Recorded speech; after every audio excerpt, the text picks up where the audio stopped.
Para po sa ating talagay, narito ngayon sa studio, GMA News reporter anchor na si Rafi Tima. Isa po siyang certified diver, rescue diver. Ayan. At makakasama po na. Siya, kasi kanina binalita natin nung kasama po si Rafi sa sumisid sa MV Princess of the Stars. Alamin natin yung kanyang experience doon. At narito rin si Vladimir Bravo, Master Instructor ng Professional Association of Diving Instructors o PADI. At isa rin po siyang technical diving instructor. Good morning sa inyong dalawa. Unahin ko lang si Rafi kasi magkakaiba pala ang ng diver, no?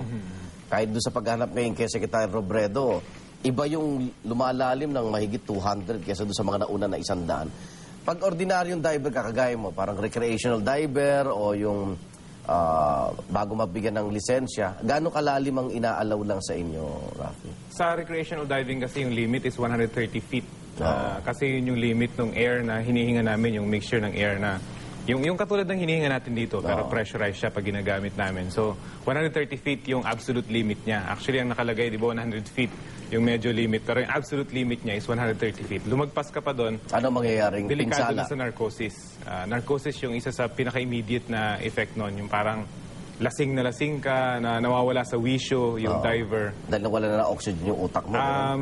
Hindi naman, parang nagiging toxic na yung nitrogen at that level. So pagka umangat ka, yun, medyo magkakaroon ka ng nitrogen narcosis. Gaano ba kahirap yung sumisid sa dagat? Well, mahirap 100 siya. feet, Kasi nga, very unnatural. Unnatural yung dagat eh.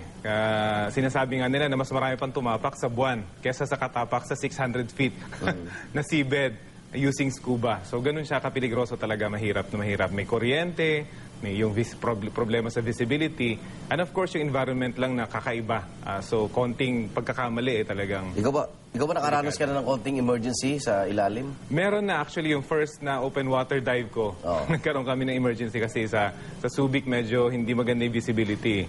So unang-unang open water dive namin, nawala yung instructor namin kahit mga 2-3 feet lang yung pagitan namin. Hindi mo na kasi makita? Very, hindi maganda yung visibility. Pero since fresh out of training, So kahit ano senyas mong naangat wala, ka? kahit, actually ang isa sa mga senyas namin, nagbabangka ng tangke para magkarinigan kayo. Dinig na dinig namin siya, pero hindi namin makita.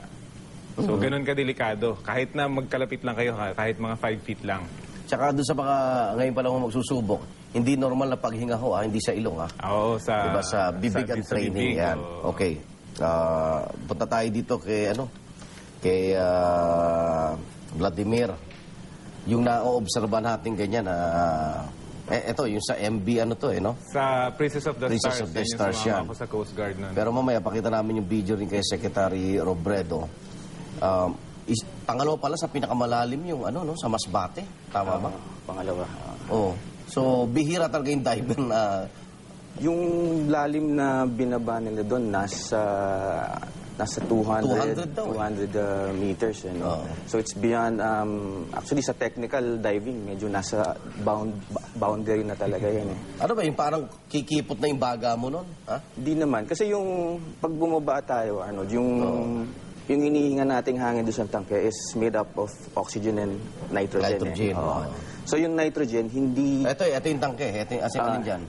Ito yung twin tanks na ginagamit nila sa likod. Ito yung pinakang ginagamit nila moving around. Okay. And then itong maliit na tank na to contains a higher percentage of oxygen, which is tumutulong siya para palabasin yung nitrogen na naipon sa katawan mo.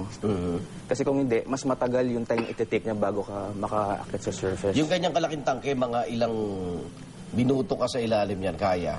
Depende sa lalim Kunyari, ito 200 nga pinag-usapan natin. 200 feet to siguro, bibigyan ka lang yan ng mga 30 minutes. 30 minutes to less than an hour. Depende sa kung comfortable yung paghinga, Saka yung limitado na stress oras level. mo kasi yung minuto mo ng ilalim, bibilangin mo rin yung paangat di ba? Kaya normally, yung mga technical divers niyan, paangat, meron silang ibang sets of tanks na ginagamit. Oo, kagaya nito, yung mga iba't ibang mga gadget na dala-dala.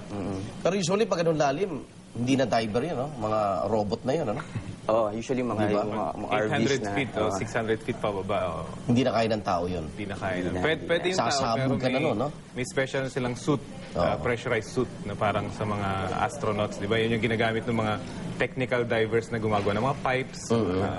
So, pag technical dive, anong pagkakaiban? Pag recreational diver, kagaya ni Rapi, tapos ikaw technical diver? Ano pagkakaiba Yeah. nun? For recreational diver, yung limit nila nga, ang banggit nga ni Rafi is Ay, mga 130 corals feet. lang, Corals, wrecks na within that limit. Oo. Mga Merong shipwreck. limited amount of absorption yung katawan na tinitake na nitrogen. Oo.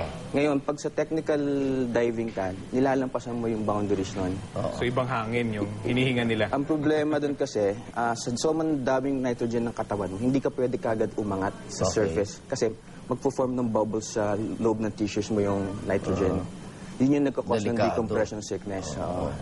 So in the event na mangyari yun, yun yung tinatakbo nila sa mga recompression chamber para paliitin yung mga Yun nga eh. bubbles. Nung ginagawa ko sa emergency, yung mga bata na kompreso lang ginagamit sa pagsisi, di ba? Dinala namin sa Coast Guard kasi di ba ang Coast Guard para meron siyang decompression chamber. Kasi may epekto pala sa mga bata, lalo mga mura yung ano nila, no? Ang So limit, ipapasok mo sila sa loob para ibalik sa normal yata. di ang ba? limit actually sa mga 12 years old and below na divers is around 60 feet lang yata. 60 feet. Yun lang ang Nako. limit actually. So, depende rin sa diver yun. So, pag 12 years old and below, dapat hindi ka lalalim ng 60 feet. So ito, Vladimir, yung nakikita natin, ayan, live tayo dyan sa Search and Rescue kay Secretary Robredo. Hindi biro yung ginagawa ng mga diver dyan. Hindi biro yan. Magkamali ka ng konti dyan, mamiss mo yung mga mandatory stops mo bago mag-surface. Oo. Hindi ba bigla ka na lang Hindi pwede. lumuta? So may mga depth siya na kailangan titigil ka ng 2 minutes, 5 minutes, Aba, oo. 20 minutes. Kaya yung oras nila ng diving, usually nag-rush yan ng mga 3 hours sila sa ilalim. oo. Pero yung bottom time nilang nandun sila sa paikot-ikot, mga 20 minutes lang yun. The rest of that time is spending going up. Gradual na Gradual pagkakina. release nila yung nitrogen sa katawan. Pag hindi ginawa yun, Magkakaroon ka ng decompression sickness. Parang yung bends na tinatawag. Bends. oh, wow. Ang hirap pala sa... Kaya pagdasal din natin yung mga diver, no? Na sana... Actually, kasi dun hindi sa, biro yun eh. sa MV Princess of the Stars, yung mga kasama kong rescue diver, Ilang, ano ba yun? Lalim? mababaw lang yan, Mababaw mga lang. 50 to 60 feet lang. Pero may mga nagkaroon ng bends doon, hindi na lang na-report. Pero since meron naka-standby naman doon na Decompression. decompression chamber ng Coast Guard, okay naman sila. Pero meron 2 or 3 na nagkaroon ng bends noon. Okay, doon sa mga gustong maging sports, ano rin tong diving, siya, di ba? sila, recreational Ano bang paghahanda ang gagawin, Vladimir? Ayan, si Rapi nagkumpisa. Ano bang paghahanda ang gagawin? Una, mga equipment, may kamahalan ba yan? Yun. Depende yan eh. Parang kotse yan eh. Parang kotse. Kung gusto mo Okay, invest entry ka. level, mid-range, high-end. Pero normally, nirecommend ko dyan yung mid-range na equipment para hindi ka na mag-upgrade. Basta invest mo yung regulator, no? Yan. Yung isusubo sa bibig mo, alam Yan, naman maghiraman yan, tayo. yung regulator. Kailangan magandang bigay ng Oo. hangin. Tapos mask. Yung mga ano ba yun, yung outfit mo, yung suit mo. Yung wetsuit. Yan. Wetsuit. Wetsuit. Overall, kung mag-invest ka full gear, siguro mga 50K, magandang klase na yun. Okay. Siguro ito, tanong ko lang, bakit ang diver pag nag-dive kayo patalikod, hindi ba pwedeng dumiretso na lang kayo? Pwede rin para. Pwede rin. But usually, mga... Sa yung nakikita nyo sa mga Navy SEALs yan, sa mga Coast Guard, mababa yung boat.